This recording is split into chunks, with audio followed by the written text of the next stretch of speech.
Најтешко до работа доаѓаат дипломираните во образовните струки. Без оглед на ова, бројот на студентите од истиот профил постојано се зголемува.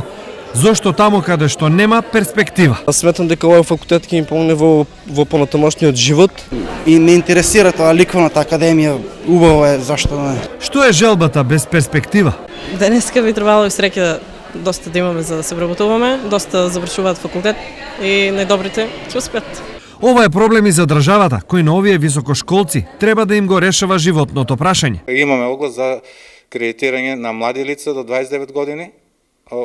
Исто така имаме исто кредитирање на правни субјекти. Очекуваме да исполнат и други огласи на активните мерки за вработување, каде што сите невработени лица можат да аплицираат, да дојдат до самовработување. Сепак, поради големиот број завршени, а невработени кадри, неколку образовни струки се ставени во мирување, но листата на професии за кои работа речиси нема е прилично долга. Најдолго чекаат лицата со следните профили, значи наставници или предучилишно и воспитачите, бидејќи ги има и најголем број невработени кај нас, правниците се тука, економистите.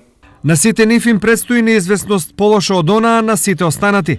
Работа во државата за нив нема, а никој не ги бара ниту во странство.